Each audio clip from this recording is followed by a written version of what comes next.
Bismillahirrahmanirrahim. Bismillahirrahmanirrahim.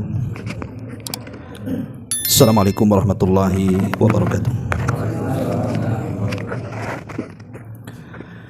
Alhamdulillah wassalatu wassalamu ala Rasulillah wa ala alihi wa sahbihi wa mawalah wa la hawla wa la quwwata illa billahi wa ba'du. Alhamdulillah, di malam ini kita bisa melanjutkan kembali kajian tafsir singkat dari surah-surah pendek dalam juz amma, dan kita masuk pada surah Al-Insyiqaq pada ayat fa amma man utiya kitabahu biyamini. Baik, kita akan baca ayatnya dan baru kita jelaskan. A'udzubillahi minasyaitonirrajim. Bismillahirrahmanirrahim. Fa amma man utiya kitabahu biyamini wa sawfa yuhasabu hisaban yasira wa yanqalibu ila ahlihi masrura wa amma man utiya kitabahu wara'a dhahri fasawfa yad'u thubura wa yasla sa'ira, atau juga ada qiraah wa yusalla sa'ira, annahu kana fi ahlihi masrura annahu dhanna an la yahur bala inna rabbahu kana bihi basira. Maka adapun orang-orang yang catatannya diberikan dari sebelah kanannya, maka dia akan diperiksa dengan pemeriksaan yang mudah, dan dia akan kembali kepada keluarganya dengan riang gembira. Adapun orang-orang yang catatannya diberikan dari sebelah belakangnya, maka dia akan berteriak, celaka aku, dan dia akan masuk ke dalam api yang menyala-nyala. Sungguh dahulu di dunia dia bergembira di kalangan keluarganya. Sesungguhnya dia mengira bahwa dia tidak akan kembali kepada Tuhannya. Tidak demikian, sesungguhnya Tuhannya selalu melihatnya. Ma'asyiral muslimin wal muslimat rahimani wa rahimakumullah. Ayat-ayat ini menjelaskan kepada kita tentang beberapa peristiwa yang akan berlaku pada hari kiamat. Dan peristiwa-peristiwa pada hari kiamat itu banyak sekali. Lah, ini salah satunya. Kalau kita jelaskan peristiwa-peristiwa secara tertib, tentu membutuhkan waktu lama, karena pada setiap babnya itu banyak permasalahan. Tapi kita akan fokus kepada ayat ini, di mana Allah Subhanahu wa taala mengatakan, adapun orang-orang yang catatannya diberikan di sebelah kanannya, maka dia akan diperiksa dengan pemeriksaan yang mudah, dan dia akan kembali kepada keluarganya dengan gembira. Dan adapun orang-orang yang catatannya diberikan dari sebelah belakangnya, maka dia akan berteriak, celaka aku. Catatan itu, kata para ulama, ada dua jenis. Jadi catatan itu ada dua jenis catatan. Ada yang disebut dengan catatan umum. Catatan umum itu maksudnya setiap para nabi dan juga umatnya dijadikan satu catatan. Umpamanya Nabi Nuh dengan umatnya satu catatan, Nabi Ibrahim dengan umatnya satu catatan, Nabi Hud, Saleh, dan begitu seterusnya sampai kepada Nabi kita Muhammad SAW juga satu catatan dengan umatnya. Itu namanya catatan umum. Jadi catatan umum itu masing-masing umat punya catatan. Termasuk para sahabat di situ, para tabiin di situ, para ulama di situ, termasuk kita juga di situ. Dan ini yang sangat membahayakan. Karena catatan ini akan dibaca di halayak umum. Karena satu catatan tadi. Jadi akan disebutkan satu-satu. Abu Bakar ini catatannya, Umar ini catatannya, sampai kepada para tabiin, Imam Syafi'i ini catatannya, kemudian Imam Ahmad ini catatannya, dan begitu seterusnya. Termasuk kita juga akan disebut di situ. Dan tentu kita akan memiliki perasaan malu yang luar biasa, karena apalah kita ini dengan mereka. Apalagi orang-orang yang setiap harinya banyak melakukan dosa, tentu akan sangat malu sekali. Ini satu perkara. Yang kedua, catatan khusus, itu catatan masing-masing kita. Dan itu disebutkan dalam surah Al-Isra ayat 13 sampai ke 14. Allah Subhanahu wa taala berfirman, wa kullu insanin alzamnahu ta'irahu fi unuki wa nukhriju lahu yaumal qiyamati kitaban yalqahu mansyura iqra kitabaka kafa bi nafsika al-yauma 'alaika hasiba. Dan tiap-tiap manusia itu telah kami tetapkan amal perbuatannya sebagaimana tetapnya kalung pada lehernya. Dan kami akan keluarkan baginya pada hari kiamat sebuah buku, sebuah catatan yang akan dijumpainya dan sudah terbuka. Maka Allah Subhanahu wa taala katakan, bacalah catatanmu. Cukuplah dirimu sendiri pada waktu itu sebagai penghisab terhadap dirimu. Lah, catatan pribadi ini yang kemudian cara pengambilannya berbeda-beda. Karena ada sebagian ulama mengatakan bahwa cara mengambil catatan itu ada dua macam, dengan tangan kanan dan tangan kiri. Tapi ada sebagian ulama mengatakan bahkan tiga cara. Pertama dengan tangan kanannya, kedua dengan tangan kirinya, ketiga dengan tangan kiri di balik punggungnya. Kenapa kemudian membagi tiga cara ketika mengambil catatan? Karena manusia di dunia juga ada tiga kelompok. Ada mukmin yang murni, ada kafir yang murni, dan ada munafik. Jadi kalau seorang mukmin yang murni, maka dia akan mengambil catatannya dengan tangan kanannya. Kalau kafir yang murni, maka akan mengambil catatan dengan tangan kirinya. Tapi kalau dia munafik, tidak mukmin, tidak kafir, maka dia akan mengambil catatan dengan tangan kirinya di balik punggungnya. Gimana caranya? Wajahnya dibalikkan ke belakang. Jadi badannya tetap ke depan, tapi wajahnya itu ngadap ke belakang. Dan itu al-jaza min jinsil amal. Balasan itu disesuaikan dengan amalannya. Karena orang-orang munafik suka menipu di dunia, maka Allah tipu di akhirat. Ma'asyiral muslimin wal muslimat rahimani wa rahimakumullah. Di sini Allah Subhanahu wa taala mengatakan, fa amma man utiya kitabahu biyamini. Adapun orang-orang yang catatannya diberikan dari sebelah kanannya, berarti dia seorang mukmin. Fasaufa yuhasabu hisaban yasira. Maka dia akan dihisab dengan hisab yang mudah. Ma'asyiral muslimin yang dimuliakan Allah Subhanahu wa taala, sedikit bicara hisab. Ya. Hisab ini ada dua macam. Ada hisab yasira, hisab yang mudah, dan ada hisab yang asira, yang sangat sulit. Adapun hisab yang mudah yang Allah katakan fasaufa yuhasabu hisaban yasira, di sini ada yang memaksudkan, maksudnya hanya sekedar ardul a'mal saja. Ardul a'mal itu artinya menampakkan amalannya, dan tidak ada perdebatan di situ antara dia dengan Allah Subhanahu wa taala. Dan itu disebutkan dalam sebuah hadis yang ma'ruf, ya, sering saya jelaskan. Hadis ini dikeluarkan oleh Imam Al-Bukhari dan juga Imam Muslim dari sahabat Abdullah ibn Umar radhiyallahu anhuma. Kata Nabi SAW, innallaha yudni atau innallaha yudnil mu'min fayada'u alaihi kanafahu wa yasturuhu fayaqulu ata'rifu dhanba kadha ata'rifu dhanba kadha fayaqulu na'am ay ya rabb hatta idza qarrarahu bidhunubihi wa ra'a fi nafsihi annahu halaka qala satartuha alayka fid dunya wa ana aghfiruha lakal yawma. Kemudian fayu'ti kitabah hasanati. Kata Nabi SAW, Allah Subhanahu wa taala akan mendekatkan seorang mukmin kepada dirinya, kemudian menutup dengan hijabnya, menutup hijabnya dari manusia. Kemudian Allah Subhanahu wa taala bertanya sambil memperlihatkan catatannya. Kemudian Allah mengatakan, ata'rifu dzamba kadza? Tahu enggak kalau ini itu dosamu? Maka dia mengatakan, betul ya Rabb. Kemudian Allah bertanya lagi, ata'rifu dzamba kadza? Betul enggak ini dosamu? Dia mengatakan, betul ya Rabb. Maka ketika Allah Subhanahu wa taala terus menyebutkan dosa-dosanya, dia merasa bahwa dirinya itu sangat hina di hadapan Allah karena terlampau banyak dosa. celaka saya.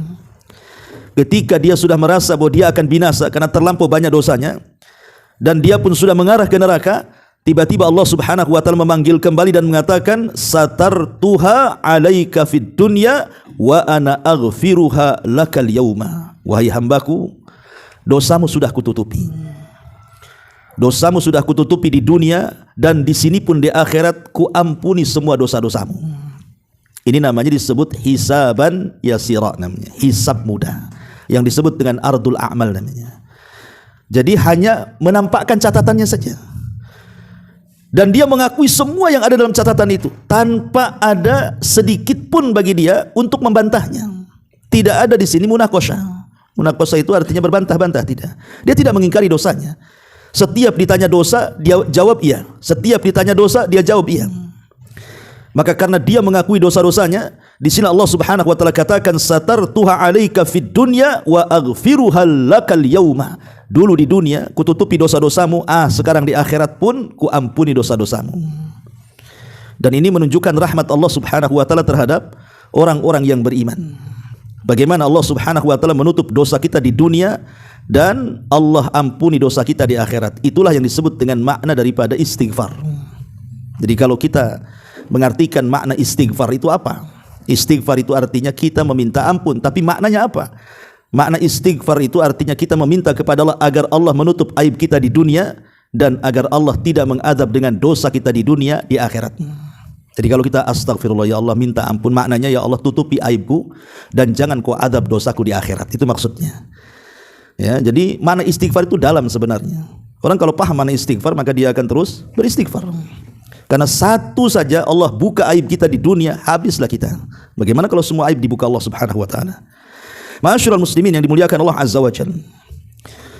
Aisyah Ummul Mukminin radhiyallahu anha pernah bertanya kepada Nabi sallallahu alaihi wasallam tentang hisab mudah. Kata Aisyah, "Faqultu ya Rasulullah, mal hisabul yasir?" Rasul, hisab mudah itu apa? Maka Nabi sallallahu alaihi wasallam mengatakan, "Ar-rajulu tu'radu alaihi dhunubuhu thumma yutazawaju lahu anha innahu man nukisal hisab halaka." Kata Nabi SAW ketika ditanya oleh Aisyah itu, hisab mudah itu apa wahai Rasul? Maka Nabi SAW mengatakan seseorang yang ditampakkan padanya dosa-dosanya, kemudian Allah Subhanahu wa taala tidak mengadabnya, tapi membiarkannya. Tetapi kata Nabi SAW, man nukisha al-hisab halaka. Barang siapa yang terjadi perdebatan saat dihisab, maka hancurlah dia. Itulah yang disebut dengan hisab yang sulit. Nanti kita jelaskan seperti apa. Di sini Allah Subhanahu wa taala mengatakan, fa amma man utiya kitabahu bi yaminih fasawfa yuhasabu hisaban yasira wa yanqalibu ila ahlihi masrura. Dan dia pun akan kembali kepada keluarganya. Siapa keluarganya di sini maksudnya? Ahli tafsir mengatakan maksud keluarganya, ya artinya dia akan menemui istri-istrinya di sorga. Baik istri dia di dunia yang masuk sorga, ataupun para bidadari yang telah Allah siapkan untuk dia. Ini satu penafsiran. Ya. Penafsiran yang kedua, maksudnya dia akan kembali kepada keluarganya dengan bergembira. Maksudnya adalah kembali bersama orang-orang yang beriman yang masuk sorga. Karena orang yang beriman dengan yang beriman yang lainnya akan senantiasa bersatu baik di dunia ataupun di akhirat. Dan mereka akan bergembira. Ya. Kemudian Allah Subhanahu wa taala mengatakan, wa amman utiya kitabahu wara'a dhahri. Adapun orang-orang yang catatannya diberikan di sebelah kanannya, di sebelah belakang punggungnya. Dan tadi saya sebutkan bahwa kalau mengambil catatan dengan tangan kanan dia seorang mukmin. Kalau mengambil catatan dengan tangan kiri berarti dia kafir. Kalau mengambil catatan dari belakang dan wajahnya dikebelakangkan maka dia munafik, dan munafik juga orang kafir sama. Cuman munafik ini kafir di atas kafir, karena nerakanya juga paling dalam sendiri. Orang munafik itu dia sudah kafir munafik. Makanya Allah Subhanahu wa taala mengatakan innal munafiqina fi darkil asfali minan nar. Orang munafik itu akan diletakkan di intip neraka yang paling dalam. Jadi kalau neraka itu dibuat tingkatan-tingkatan, kata Syekh Utsman Al-Khamis hafizahullahu taala, dia mengatakan, jadi yang paling dalam itu adalah munafik. Itu paling dalam tuh. Ya, ini paling dalam sendiri. Kemudian di atas munafik itu adalah orang-orang musyrik, orang-orang yang menyekutukan Allah Subhanahu wa taala. Kemudian di atasnya lagi orang-orang murtad. Kemudian di atasnya lagi orang-orang kafir murni seperti Yahudi dan Nasrani. Baru paling atas sendiri adalah orang-orang yang beriman, yang disebut dengan Jahannam. Orang-orang yang beriman yang mereka bermaksiat kepada Allah Subhanahu wa taala. Maka mereka akan dimasukkan ke neraka Jahannam tapi tidak dikekalkan di dalamnya. Kalau dosanya sudah habis ya sudahlah. Ya. Tapi lihat bagaimana Allah Subhanahu wa taala meletakkan orang munafik paling dalam dari seluruh penyimpangan-penyimpangan dalam agama. Di sini Allah Subhanahu wa taala mengatakan fasaufa yad'u subura, maka dia akan berteriak celaka aku. Kenapa dia berteriak celaka aku? Karena dia jelas-jelas akan mendapatkan hisab yang sulit. Apa hisab yang sulit itu? Disebutkan dalam sebuah hadis yang dikeluarkan Imam Muslim. Hadis ini dari sahabat Abi Hurairah radhiyallahu an. Qala, dia mengatakan, ada para sahabat datang kepada Nabi sallallahu alaihi wasallam kemudian bertanya, "Ya Rasulullah, hal nara Rabbana yaumal qiyamah?" Rasul, apakah kita bisa melihat Rabb kita pada hari kiamat? Maka Nabi sallallahu alaihi wasallam kemudian mengatakan, "Hal tudhammuna fi ru'yati syamsi fi dhahirati laysat fi sahabatin." Kata Nabi SAW, apakah kalian kesulitan ketika melihat matahari ketika waktu zuhur dan tidak ada awan mendung sama sekali? Maka sahabat mengatakan, la, tidak wahai Rasul. Kemudian Rasul mengatakan, fahal tudharuna fi ru'yatil qamari lailata badri laisa fi sahabatin? Atau apakah kalian kesulitan ketika melihat bulan purnama dan tidak ada mendung yang menghalanginya? Maka sahabat mengatakan, tidak wahai Rasul. Maka Rasul mengatakan, fawalladhi nafsi biyadi, la tudharuna fi ru'yati rabbikum illa kama tudharuna ru'yati ahadihima. Demi zat yang jiwaku berada di tangannya, kata Rasul, begitu juga kalian tidak akan kesulitan ketika melihat Rabb kalian sebagaimana tidak ada kesulitannya kalian melihat orang yang ada sebelah kalian itu. Kemudian Nabi SAW baru menceritakan tentang hisab yang sulit. Kata Nabi SAW, fayalqal abd fayaqulu ay fulan alam ukrimaka wa usawwiduka wa uzawwijuka wa usakhiru lakal khayla wal ibila. Kemudian wa adraka tarsu wa tarba, fayaqulu bala, qala fayaqulu afadhananta annaka mulaki, fayaqulu la, fayaqulu fa inni ansaka kama nasitani. Lalu Allah Subhanahu wa taala menemui hambanya. Kemudian Allah pun berfirman kepada hamba-hambanya, wahai fulan, bukankah aku telah memuliakan kamu di dunia, menjadikan engkau sebagai pemimpin di dunia, menikahkan engkau di dunia, menundukkan untukmu kuda dan unta, serta memudahkanmu memimpin dan memiliki harta yang banyak? Maka dia mengatakan, benar ya Rabb. Maka Allah berkata lagi, apakah engkau yakin kalau akan berjumpa dengan diriku? Maka dia menjawab, tidak wahai Rabb. Maka Allah Subhanahu wa taala mengatakan, sebagaimana engkau melupakan aku di dunia, maka aku akan lupakan kau di akhirat hari ini. Kemudian Allah Subhanahu wa taala bertanya lagi kepada orang yang kedua dengan pertanyaan yang sama. Bukankah aku telah memuliakan kamu? Bukankah aku telah menjadikan kamu pemimpin? Bukankah aku telah menikahkan kamu? Bukankah aku telah menundukkan untukmu kuda dan unta? Bukankah aku sudah memudahkan kalian memimpin dan mengumpulkan harta? Maka orang kedua mengatakan, bala ya Rabb, tentu wahai Rabb. Maka kemudian Allah mengatakan, apakah engkau yakin ketika di dunia engkau akan berjumpa dengan aku? Dia mengatakan, tidak ya Rabb. Maka Allah mengatakan, sebagaimana engkau lupakan aku di dunia, aku pun akan lupa kepadamu. Kemudian Allah Subhanahu wa taala memanggil orang ketiga lagi. Orang ketiga. Maka Allah Subhanahu wa taala bertanya dengan pertanyaan yang sama. Tapi hamba yang ketiga ini kemudian ketika ditanya oleh Allah Subhanahu wa taala, tidakkah kau yakin akan berjumpa denganku pada hari kiamat ketika di dunia? Maka orang ini mengatakan, ya Rabb, amantu bika wa bi kitabika wa bi rusulika wa shallaitu wa sumtu wa tasaddaqtu, kemudian wa yuthni bi khairin mastata'a. Maka dia mengatakan, ya Rabb, sesungguhnya aku di dunia telah beriman kepadamu.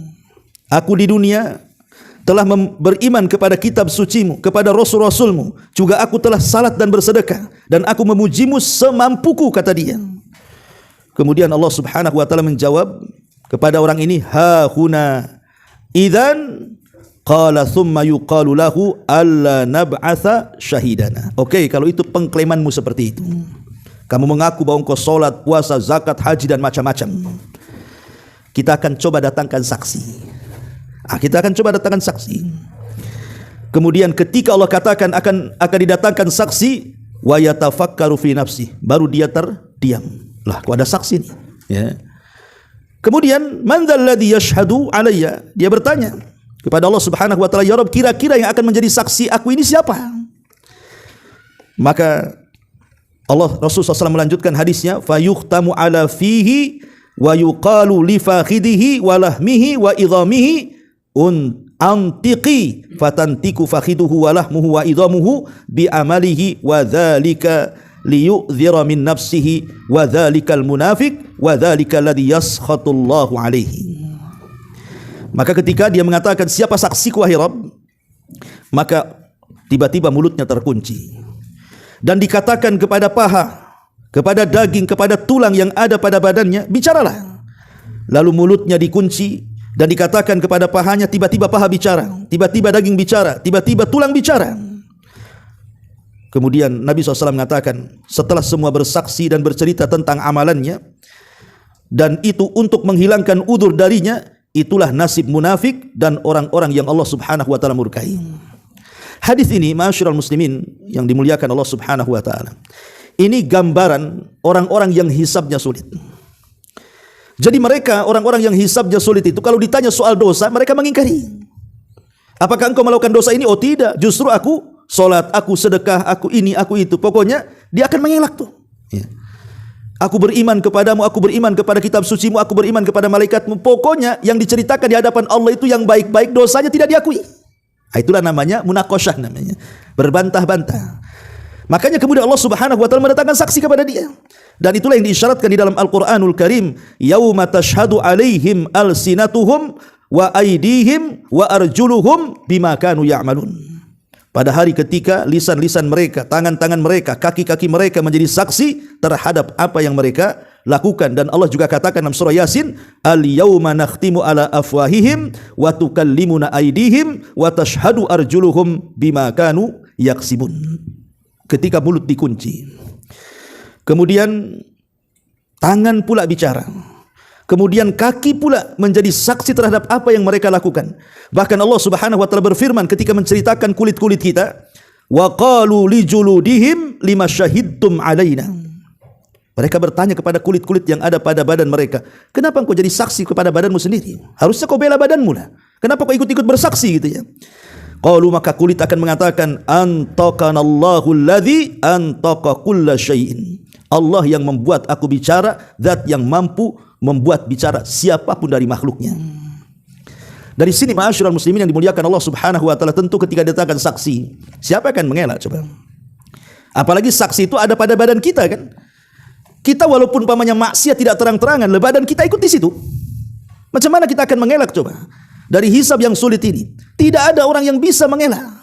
Hatta ketika di dunia dia menjadi lawyer sekalipun, di akhirat pun kalaupun ada lawyer, sekarang saksinya ada pada badan dia. Macam mana dia mengelak coba? Nggak bisa. Ya, karena semua badannya akan bersaksi atas maksiat yang dilakukannya atau akan amal soleh yang dikerjakannya. Belum lagi saksi-saksi itu bukan hanya sekedar badan kita saja, termasuk bumi juga akan jadi saksi. Yauma idzin tuhadditsu akhbaraha. Pada hari itu bumi akan menghabarkan ceritanya. Ini si fulan dulu maksiat di sebelah sini, kata bumi itu. Cukup mau lari kemana coba? Cukup sampai di sini? Tidak. Malaikat akan bersaksi yang mencatat amalan kita. Para rasul akan bersaksi, para ulama akan bersaksi, banyak akan bersaksi. Bahkan cukuplah Allah Subhanahu wa taala sebagai saksi kita. Kalau memang hanya Allah saja sebagai saksi, itu sudah cukup sebenarnya. Tapi Allah Subhanahu wa taala ingin menguatkan bahwa memang dia itu orang celaka. Itulah yang disebutkan di sini. Allah Subhanahu wa taala mengatakan fasaufa yad'u subura. Fasaufa yad'u subura. Maka dia pun akan berteriak, celaka aku. Wa yasla sa'ira, dan dia akan masuk ke dalam api yang menyala-nyala. Innahu kana fi ahlihi masrura. Innahu dhanna an la yaghur. Sungguh dia di dunia mereka hanya bergembira riang dengan keluarganya. Maksudnya keluarga yang sama-sama kafir. Ya. Dan sungguh dia mengira bahwa dia tidak akan berjumpa dengan Rabbnya. Tidak, kata Allah, bala inna rabbahu kana bihi basira. Sesungguhnya Tuhannya selalu melihatnya. Ma'asyiral muslimin wal muslimat rahimani wa rahimakumullah. Ingat bahwa dalam hisab itu ada yang disebut dengan khususiyah hisab namanya. Hisab itu ada khususiyahnya, ada perkara-perkara khususnya. Apa saja perkara-perkara khusus itu ketika bicara soal hisab, ya. Pertama, kita bahas dulu hisab itu akan dilakukan kepada 3 perkara. Pertama, kepada amal saleh yang dilakukan kita. Yang kedua, akan maksiat-maksiat yang dikerjakan kita. Dan yang ketiga, akan nikmat yang Allah anugerahkan kepada kita semuanya. Ini 3-tiganya akan ditanya nih. Soal amal baik kita akan ditanya, soal maksiat dan dosa kita juga akan ditanya, dan soal nikmat-nikmat yang Allah anugerahkan pun akan ditanya. Jadi soalannya ketiga perkara, ya. Amal soleh, dosa, dan nikmat Allah subhanahu wa ta'ala. Dan itu disebutkan di 3 ayat. Pertama, surah Al-Zalzalah, yang menunjukkan bahwa amal soleh walaupun sebiji dzarah sekalipun tetap ada hisabnya. Yauma idzi yasdurun nas ashtatan liyurau a'malahum faman ya'mal mithqala dzarratin khairan yara. Walaupun dia beramal dengan sebiji dzarah sekalipun tetap ada hisabnya. Kemudian yang kedua, surah Al-Hijr ayat 92. Allah mengatakan, fa wa rabbika lanas'alannahum ajmain amma kanu ya'malun. Dan demi Rabbmu, sungguh kami akan bertanya kepada mereka semuanya terhadap apa yang mereka kerjakan di dunia, maksiat-maksiat yang mereka lakukan di dunia. Dan juga Allah subhanahu wa ta'ala sebutkan dalam surah At-Takatsur, thumma latus'alunna yawma idzin 'anin na'im. Sungguh mereka akan ditanya pada hari itu akan nikmat yang Allah anugerahkan. Berarti 3 soalan yang akan ditanya: amal saleh, maksiat, dan nikmat. Ma'asyiral muslimin yang dimuliakan Allah azza wa jalla, kita harus yakini bahwa ketika Allah subhanahu wa ta'ala menghisab kita, maka Allah subhanahu wa ta'ala tidak akan pernah menzalimi hambanya. Tapi Allah subhanahu wa ta'ala akan menghisab kita itu betul-betul menghisab dengan keadilannya. Makanya Allah subhanahu wa ta'ala mengatakan dalam surah An-Nisa ayat 40, Allah mengatakan, innallaha la yadhlimu mithqala dzarratin. Sungguh Allah tidak pernah akan menzalimi walaupun sebiji dzarah kepada hamba-hambanya. Wa in taku hasanah yudha'ifuha wa yu'ti min ladunhu ajran 'azima. Kalau memang dia punya kebaikan, justru kebaikan itu akan dilipat gandakan dan Allah akan sempurnakan pahalanya. Tapi kalau itu keburukan, maka Allah akan menghisab sesuai dengan keburukannya saja. Dan itu merupakan keadilan kan? Kalau yang baik Allah lipatkan, tapi kalau yang buruk Allah hanya membalas sesuai dengan keburukannya. Karena yang namanya kebaikan di dunia itu kan ada yang sifatnya mahdud, dibatasi pahalanya, ada yang sifatnya ghairu mahdud, tidak dibatasi. Yang dibatasi ya contohnya umpamanya orang yang bersedekah akan dilipat gandakan 1, 10 sampai 700 kali lipat, kan jelas tuh batasannya. Yang membaca Al-Qur'an 1 huruf 10 pahala, akan jelas ya. Tapi di sana ada amal-amal itu ghairu mahdud, tidak disebutkan pahalanya. Dan itu ada 3 perkara. Pertama, sabar. Allah subhanahu wa ta'ala katakan, innama yuwaffas sabiruna ajrahum bighairi hisab. Dan sungguh kami akan balas pahala orang-orang yang sabar itu tanpa batas. Ini yang pertama. Kemudian yang kedua, syukur. Karena Allah mengatakan wasanajzis syakirin, dan sungguh kami akan membalas orang-orang yang senantiasa bersyukur tanpa membatasi berapa balasannya. Kemudian yang ketiga, orang-orang yang suka memaafkan. Faman afa wa aslaha fa ajruhu 'ala Allah. Siapa yang suka memaafkan dan suka mengislah, maka pahalanya diserahkan kepada Allah. Ini 3 perkara yang pahalanya tidak terbatas: sabar, syukur, dan suka memaafkan. Makanya ketika kita bicara soal puasa, puasa itu kan hakikatnya adalah sabar. Di mana Nabi SAW mengatakan, as-saumu li wa ana ajzi bihi. Puasa itu milikku, kata Allah, aku yang akan membalasnya. Karena hakikatnya puasa itu adalah sabar. Ya, jadi sabar itu adalah amalan tanpa batas pahalanya. Begitu juga syukur, amalan tanpa batas pahalanya. Dan juga para pemaaf, mereka juga akan mendapatkan balasan tanpa ada hitungannya dari Allah subhanahu wa ta'ala. Nah, di akhirat juga sama seperti itu. Dan itu keadilan dari Allah subhanahu wa ta'ala. Ya. Kemudian juga bahwa ketika Allah subhanahu wa ta'ala membalas atas jerih upaya kita di dunia, baik kebaikan ataupun keburukan, maka tidak mungkin seseorang itu menanggung dosa orang lain. Jadi dia akan tanggung sendiri. Makanya Allah Subhanahu wa taala mengatakan dalam surah An-Najm 39 sampai 40 itu, wa allaisa lil insan illa ma sa'a wa anna sa'yahu saufa yura thumma yujzahul jaza'al awfa. Dan tidaklah manusia akan dibalas kecuali apa yang mereka usahakan saja.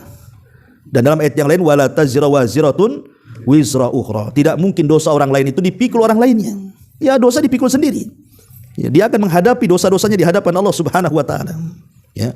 Kemudian juga di antara keusahan hisab adalah yudha'ifullahu hasanat duna sayyi'at. Tadi saya sebutkan Allah akan melipat gandakan kebaikan saja tanpa melipat gandakan keburukan. Bahkan tabdilus sayyi'ati taibin hasanat. Nanti ketika terjadi hisab itu Allah akan ganti keburukan-keburukan orang-orang yang senantiasa bertobat di dunia dengan kebaikan. Karena ada ayat yang mengatakan walladzina la yad'una ma'allahi ilahan akhar, sampai kepada ayat illa man taba wa amana wa amila salihan faulaika yubaddilullahu sayyi'atihim hasanat. Adapun orang yang tobat, beriman, beramal saleh, maka mereka akan digantikan keburukannya dengan kebaikan. Jadi orang-orang yang bertobat pada hari kiamat, walaupun di dunia itu banyak dosanya, tapi sebelum mati dia bertobat, maka dosa-dosanya akan diganti dengan kebaikan. Makanya bertobatlah sebelum matahari terbit dari barat ataupun sebelum nyawa di kerongkongan. Termasuk juga takfirus saghairiz dzunub liman ujtunibal kabair. Allah akan hilangkan semua dosa-dosa kecil kalau di dunia dia berusaha tidak melakukan dosa besar. Ya. Mungkin dosa kecil dia lakukan banyak di dunia, tapi ketika di dunia dia berusaha menjauhi dosa besar, maka walaupun dia melakukan dosa kecil, maka Allah tidak anggap itu dosa-dosa kecilnya. Dan itu sebagaimana Allah Subhanahu wa taala berfirman dalam surah An-Nisa 31-nya, in tajtanibu kaba'ira ma tunhauna anhu nukaffir ankum sayyi'atikum. Jika kalian menjauhi dosa-dosa besar, maka kami akan hapuskan keburukan-keburukan kalian. Maksudnya keburukan di sini adalah as-saghair, dosa-dosa besar. Ya. Dan juga di antara keusahan hisab adalah semua orang akan diberikan memori yang sangat canggih sekali sehingga dia mampu menghafal mulai dari akil balik sampai dia wafat. Jadi hafalannya dimasukkan oleh Allah tuh. Kalau kita di dunia sekarang, minggu kemarin antum berbuat dosa aja tuh sudah lupa kan? Minggu kemarin saya berbuat dosa apa ya? Udah lupa tuh, ya. Tapi di akhirat memori itu akan dibalikkan tuh sama Allah, akan dimasukkan ke kepala kita untuk apa? Untuk menyesuaikan dengan catatannya. Supaya sesuai dengan catatannya, dia tidak bisa mengelak karena dia hafal tuh. Nah, itulah di antara keusahan hisab tuh. Dibalikkan tuh hafalannya tuh. Luar biasa kan? Ya. Ma'asyiral muslimin yang dimuliakan Allah Subhanahu wa taala. Lah, setelah kemudian bicara tentang khususiyah hisab. Hisab itu kan ada 3 orang ya. Ya, bentuknya ya. Pertama, ada orang itu yang sama sekali tidak dihisab dan juga tidak diazab. Sebagaimana hadis ketika bicara soal 70.000 orang yang masuk surga tanpa hisab dan azab. Ini orang yang paling beruntung ini. Enggak ada hisab, enggak ada azab, direct masuk surga. Seperti para mujahidin yang mati syahid. Ya. Kemudian yang kedua, ada orang dihisab kemudian dimasukkan ke dalam surga. Maksudnya dihisab dulu, kemudian dimasukkan ke neraka, tapi tidak dikekalkan di neraka. Kemudian diambil lagi dan dimasukkan ke dalam surga. Itu artinya dihisab, tapi tetap ujungnya masuk surga. Ya. Kemudian yang ketiga, ada orang yang dihisab dalam bentuk taubih. Ya, memang hendak merendahkan orang ini. Sebenarnya dia itu tidak layak dihisab karena dia pasti masuk neraka. Tapi hisab itu sebagai formalitas saja, sebagai bentuk taubih untuk menjelek-jelekan dia saja. Seperti hisabnya orang kafir. Orang kafir kan jelas masuk neraka dikekalkan. Ngapain ada hisab lagi kan begitu? Tapi tetap dihisab juga hanya untuk taubih saja. Menghinakan dia, menjelek-jelekan dia, memburu-burukan dia. Maka terjadilah hisab. Ya. Jadi hisab itu memang terjadi kepada 3 kelompok ini. Ma'asyiral muslimin wal muslimat rahimani wa rahimakumullah. Adapun orang yang pertama kali dihisab dari seluruh umat adalah umat Islam. Kata Nabi SAW, nahnu al-akhiruna as-sabiquna yaumal qiyamah. Kami sekalipun umat yang terakhir, tapi soal hisab kami duluan, kata Nabi. Jadi ketika di padang mahsyar itu kan kumpul semua umat dari Adam sampai yang terakhir mati kan. Tapi yang pertama dihadapkan kepada Allah itu umat Nabi, umat Rasul SAW. Itulah umat yang pertama kali dihisab sebelum yang lainnya. Ya. Lah di antara umat Nabi SAW, siapa di antara mereka yang pertama kali dihisab? Maka disebutkan dalam hadis yang cukup panjang dari Abi Hurairah radhiyallahu an, Allah Subhanahu wa taala berfirman, Nabi SAW mengatakan, inna awwalan nas yuqda yaumal qiyamah. Sesungguhnya di antara manusia yang akan diputuskan atau dihisab pada hari kiamat adalah 3 manusia. Pertama, orang yang mati syahid. Yang kedua, kata Nabi SAW, orang yang bersedekah. Dan yang ketiga, orang yang diberikan kepakaran dalam Quran. Jadi 3-tiganya akan dihadapkan di hadapan Allah. Dan ditanya tuh, ya, kepada orang yang mati syahid ditanya dan ditampakkan amalannya. Jadi ketika dipanggil ada layar tancap, bagaimana dia perang di dunia ditampakkan sama Allah. Oh, itu kamu ya? Ya, maka orang yang mati syahid, iya itu aku ya Rabb. Kata Allah, ngapain kamu di situ? Ustushhida fi, katanya. Aku perang dan mati syahid karenamu. Tapi Allah mengatakan, kadzabta, dusta kamu. Kamu itu di situ itu mati syahid hanya ingin disebut mujahid saja. Maka kemudian Allah mengatakan kepada malaikat, ambil orang ini, seret masukkan ke neraka. Kemudian setelah itu orang yang dermawan, ahli sedekah didatangkan. Kemudian ditancapkan tuh layarnya tuh. Ditampakkan bagaimana dia ketika di dunia itu menyumbang sana, nyumbang sini. Pokoknya dermawan banget. Kemudian Allah Subhanahu wa taala bertanya, ngapain kau di situ? Dia mengatakan, tasaddaqtu fika ya Rabb. Aku bersedekah karenamu loh, ya. Maka Allah mengatakan, kadzabta, dusta engkau. Engkau bersedekah itu supaya engkau dikatakan dermawan saja. Masuk kau ke neraka. Ya. Kemudian orang yang ketiga, orang yang pakar Quran. Dia nampak sedang mengaji, sedang membaca Al-Quran dengan suaranya yang indah. Allah mengatakan, betul itu kamu? Iya, wa Rabb, itu saya. Ngapain kau di situ? Dia mengatakan, qara'tu fikal Quran. Aku baca Quran untukmu ya Rabb. Tapi Allah Subhanahu wa taala mengatakan, kadzabta, dusta engkau. Engkau itu membaca Quran supaya orang-orang menyebutmu qari saja. Masuk kau ke neraka. Inilah orang-orang yang awal-awal dihisab. Ya. Termasuk juga, ini kalau bicara orang. Tapi kalau amalan, maka yang pertama kali dihisab adalah salat. Nabi SAW mengatakan, awwalu ma yuhasabu bihil abdu yaumal qiyamah salatuhu, katanya. Yang pertama kali dihisab dari amal seorang hamba itu salatnya. Kalau salatnya baik, maka dianggap semua amalnya baik. Kalau salatnya buruk, maka semua amal dianggap buruk. Karena Allah mengatakan, lihat salatnya ada kekurangan tidak? Kalau ada kekurangan, lihat salat-salat sunnahnya, kata Rasulullah. Allah berfirman, lihat salat-salat sunnahnya. Artinya di sini salat sunnah itu bisa menempel kekurangan salat wajib itu. Kemudian juga di antara amalan yang pertama dihisab adalah menumpahkan darah. Jadi kalau hak kita kepada Allah, ya, hak kepada kita kepada Allah, kan ada yang sifatnya vertikal, horizontal kan. Ada yang hablum minallah, ada hablum minannas kan itu. Kalau hablum minallah itu salat, tapi kalau hablum minannas itu soal pembunuhan. Sebagaimana hadis Nabi SAW, awal ma yuhasabu bihil abdu yaumal qiyamah adam. Ya, yang pertama kali dihisab pada hari kiamat adalah soal darah. Artinya soal pembunuhan. Dan hari ini luar biasa pembunuhan itu di mana-mana. Setiap kita melihat berita di YouTube ada saja pembunuhan dengan cara yang sadis luar biasa yang tidak terbayang dulu orang membunuh seperti itu. Sekarang rupanya ada pula orang membunuh seperti itu. Dimutilasi, ditaruh di kresek, ditaruh di kulkas, bayangkan. Di kulkas ditaruh. Ada habis bunuh itu tidur pula dia sama mayatnya. Orang-orang aneh, ya. Ada juga dibunuh dimakan kanibal. Siapa itu? Sumanto. Mudah-mudahan tobat ya. Ma'asyiral muslimin yang dimuliakan Allah Azza wa Jalla. Lah baru kemudian setelah amalan-amalan ini baru amalan-amalan yang lainnya. Nah itulah diantara juga orang-orang yang pertama kali dihisab. Ya. Nah di sini Allah Subhanahu wa taala mengatakan, innahu dhanna ala yahur bala inna rabbahu kana bihi basira. Tidak demikian, sungguh Tuhannya selalu melihatnya. Dan di antara nama dari nama-nama Allah adalah Al-Basir. Allah itu maha melihat. Dan ini nanti akan dijelaskan ketika kita bicara masalah fikih asma al-husna. Kajiannya bukan di sini. Taib, ini sampai di sini saja tafsir singkat dari surah Al-Insyiqaq. Sebelum saya tutup, kalau ingin bertanya silakan. Wallahu a'lam.